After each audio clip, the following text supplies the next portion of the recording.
La puberté, ce chaos hormonal où ton corps devient un spectacle imprévisible. Mais sais-tu ce que chaque genre traverse? Changement de peau, odeur, évolution, développement mammaire surprenant. Alors, qui a la vie la plus dure, les garçons ou les filles? Découvrons-le dans La bataille des corps, édition puberté. Dis bonjour à Maria.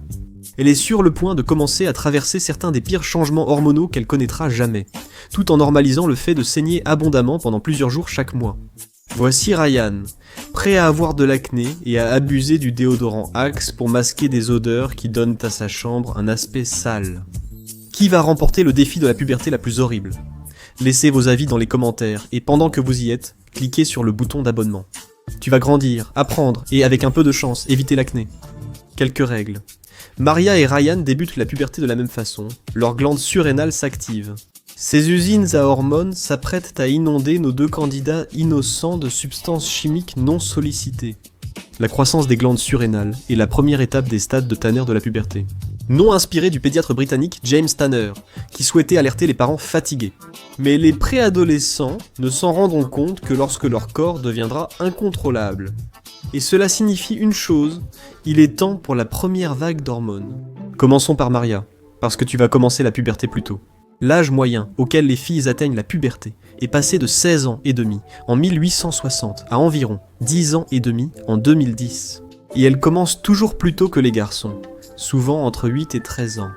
La baisse de l'âge de la puberté est attribuée à une meilleure santé, un poids moyen plus élevé chez les jeunes, et la présence d'hormones synthétiques dans l'environnement.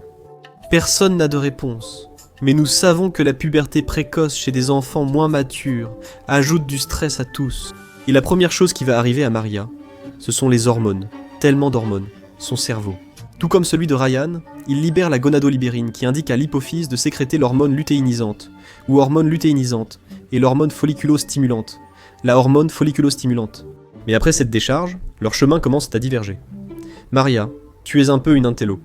Tu sais que ces hormones vont aller directement à tes ovaires, qui vont commencer à produire beaucoup d'œstrogène et de progestérone. Qu'est-ce que ça va provoquer ? Beaucoup de changements physiques dont on parlera plus tard, mais pour l'instant, des sautes d'humeur. L'œstrogène influence beaucoup de choses comme la sérotonine et la dopamine. Bien que les deux sexes en produisent à la puberté, cela a un effet plus marqué chez les femmes. Principalement parce qu'elles en produisent que davantage. Avec la circulation de l'œstrogène dans le corps de Maria, ses émotions deviennent chaotiques, tout semble soudain 10 fois plus intense qu'avant. Elle découvre de toutes nouvelles catégories de choses qui la bouleversent. Elle est frustrée et irritée, parce qu'en plus de ces montagnes russes émotionnelles, elle ne peut l'expliquer à personne, elle ne comprend même pas pourquoi elle se sent comme ça la moitié du temps. L'autre mauvaise chose, c'est qu'elle se sent déprimée. Les filles sont plus touchées à ce niveau-là. Une grande étude a révélé que les adolescentes étaient plus de 2 fois plus susceptibles de développer une dépression que les garçons. La plupart des cas sont brefs, mais Maria devra tout de même faire face à une épreuve émotionnelle plus dure. Mais Ryan, d'autres problèmes t'attendent. Pendant que les ovaires de Maria produisent beaucoup d'œstrogène, tes testicules vont aussi produire beaucoup de testostérone. Honnêtement, cela fera de toi un vrai cauchemar pour toi et les autres. L'expérience de Ryan ressemble à celle de Maria. Il va se retrouver à traverser des sautes d'humeur complètement folles. Il découvre aussi des dizaines de nouvelles choses qui le bouleversent émotionnellement. Maria devient plus sujette à la dépression, tandis que Ryan, lui, se met vraiment en colère. Et tout cela, c'est grâce à sa testostérone qui s'emballe, contrairement à ce que beaucoup de gens pensent. Les scientifiques savent que ce ne sont pas les taux de testostérone de base, mais ces variations rapides, qui sont liées à la colère et à l'agressivité. Il est aussi beaucoup plus impatient. Il ne pourra pas rester assis en classe pendant tout le cours parce que son esprit va vagabonder et il sera irrité par littéralement tout. C'est pourquoi les garçons comme Ryan sont plus susceptibles d'être diagnostiqués avec des problèmes de comportement ou de conduite au cours d'une année donnée que les filles comme Maria. 82 contre 43. Alors, qui a la pire main au premier tour? C'est Maria. Parce que même si Ryan traverse beaucoup de choses, et que ses problèmes sont plus agaçants pour son entourage, Maria fait face à des risques de dépression bien plus élevés. Ce combat est bien plus dangereux. Les sautes d'humeur ne sont qu'un échauffement. Les hormones provoqueront bientôt un tourbillon d'émotions grâce à l'œstrogène et la testostérone, dont le rôle est de transformer leur corps. Excitant? Non. Il est donc temps pour le second round. Des trucs bizarres avec le corps. Maria, tu es en tête, donc tu gagnes un prix bonus, un soutien-gorge d'entraînement. Les seins se développent dès le début de la puberté chez les filles. Les zones foncées autour des mamelons s'agrandissent. Tu le sentiras avec le nouveau soutien-gorge. Cette zone de ton corps est parfois sensible, parfois elle gratte, ce qui est franchement agaçant. Sans parler du fait que beaucoup de hauts que tu as ne t'iront plus correctement, ce qui va te causer d'autres problèmes sociaux. Et on en parlera bientôt. Un jour tu iras aux toilettes, et tu verras des poils là-bas. D'abord quelques poils foncés et bouclés, puis sous les aisselles, ensuite des poils plus épais partout, c'est normal. La peau là-bas devient plus foncée, grande et étrange. Il est facile de croire à un problème, mais inutile de paniquer ou de consulter, c'est normal. Tout cela va te faire te sentir vraiment bizarre par rapport à ton corps, Maria, parce que rien de tout ça ne te semble encore familier. Tes seins poussent, et tes hanches s'élargissent. Maria et Ryan ne se ressemblaient pas vraiment enfants dans la cour de récréation. Désormais, la graisse de Maria va vers ses hanches, tandis que Ryan gagne du muscle. Ne te vante pas trop, Ryan. Tes douleurs de croissance sont terribles. La poussée de croissance de Ryan atteindra un pic de 10 cm par an. Ses membres vont grandir plus vite que le reste de son cerveau ne peut le gérer. C'est devenu un danger pour lui et les meubles. Mais rassure-toi, Maria, tu verras bien sa poussée de croissance. Tu gagneras entre 6 et 8 cm de plus par an, selon la phase de la puberté dans laquelle tu te trouves.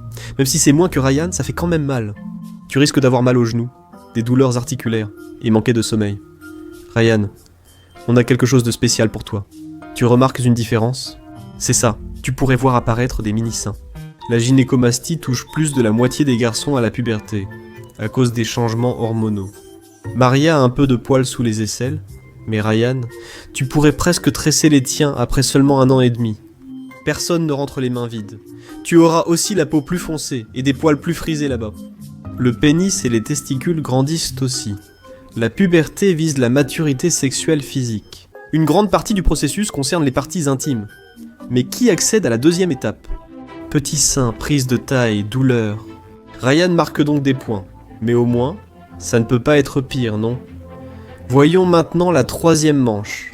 C'est exact, c'est la 3e manche. Malaise social. Ryan, tu sembles nerveux. Ta voix change presque chaque fois que tu parles. Tu ne sauras pas vraiment ce qui va sortir. Et c'est parce que ta voix devient plus grave et qu'elle déraille souvent. Mais ne te sens pas exclu. Maria, ta voix devient plus grave. Oui, la puberté, c'est l'égalité et rendre la vie de tous misérable. Les voix des filles changent aussi, mais elles ne connaissent généralement pas l'expérience gênante et saccadée des garçons. Car le passage de la voix d'avant l'adolescence à la tessiture vocale après la puberté n'est pas aussi important. Irian, tu ferais mieux de t'habituer à faire la lessive. Tu devras changer ses draps avant que maman ne se réveille. Et ce n'est pas parce que tu fais pipi au lit, même si, il faut l'admettre, ce serait probablement moins embarrassant. C'est ça, tu vas avoir des rêves humides. Mais avant ça, il est temps d'accueillir notre invité spécial. Accueillez chaleureusement l'acné et les odeurs corporelles. Ce duo problématique concerne les deux sexes. Il vaut mieux t'y habituer. Les odeurs corporelles apparaissent parce que les glandes apocrines augmentent la quantité de sueur chez les garçons comme chez les filles. Et comme la plupart des autres aspects de la puberté, les odeurs corporelles se développent plutôt chez les filles. La sueur mélangée aux bactéries produit des odeurs parfois perçues comme des agressions émotionnelles. Les poils qui poussent chez Ryan et Maria aggravent le problème. Parce que les parties du corps qui transpirent le plus sont l'aine et les aisselles, et les poils nouvellement poussés ont tendance à retenir plus de sueur et plus d'odeur. Exactement ce que tu voulais. Ryan, confronté à ce problème 1 ou 2 ans après Maria, pourrait avoir des odeurs plus fortes. Principalement parce que les garçons, en moyenne, ont plus de poils dans ces zones. Et qu'en est-il de l'acné ? 80% des adolescents sont touchés par l'acné. Environ 30% auront une acné sévère, une acné kystique qui peut parfois laisser des cicatrices. Elle peut toucher le visage, le dos, la poitrine et le cou. Sans traitement, l'acné dure souvent 5 à 10 ans. Pour beaucoup d'adolescents, elle ne disparaît complètement qu'au début de la vingtaine. Pendant la puberté, les deux sexes produisent plus d'androgènes, y compris la testostérone, ce qui fait que la peau produit plus de sébum, et ce sébum bouche les pores. Boum ! Point noir, blanc, toutes ces choses à ne surtout pas percer. Ce cadeau ne s'arrête jamais. Certains médecins pensent que c'est pour cette raison que les garçons ont tendance à avoir de l'acné plus sévère que les filles. Ils produisent jusqu'à 20 fois plus de testostérone à la fin de la puberté, donc les garçons en ont près de 20 fois plus que les filles. Une étude sur des filles et garçons de 15 ans a montré que 26% des garçons et près de 12% des filles avaient de l'acné lors de l'examen. Merci à la voix maladroite, au changement de ton, au linge et à l'acné. Ryan gagne facilement, ce qui annonce la 4e manche. Les règles et les érections. Ryan. À mesure que le pénis grandit et que tes hormones s'affolent, tu vas remarquer quelque chose de bizarre. Tu vas commencer à avoir des érections très souvent. Parfois, ça arrivera quand tu verras une fille qui te plaît. mais parfois ça arrivera sans aucune raison. Cela peut survenir plusieurs fois par jour, même lors de visites chez ta grand-mère. Et tu gagnes le prix mystère du jour. Tu ne pourras pas savoir si les gens le remarquent ou pas. Le mieux est de garder un sweat à capuche à nouer autour de la taille, au cas où. Bonne nouvelle. Ces érections surprises ne dureront pas toujours.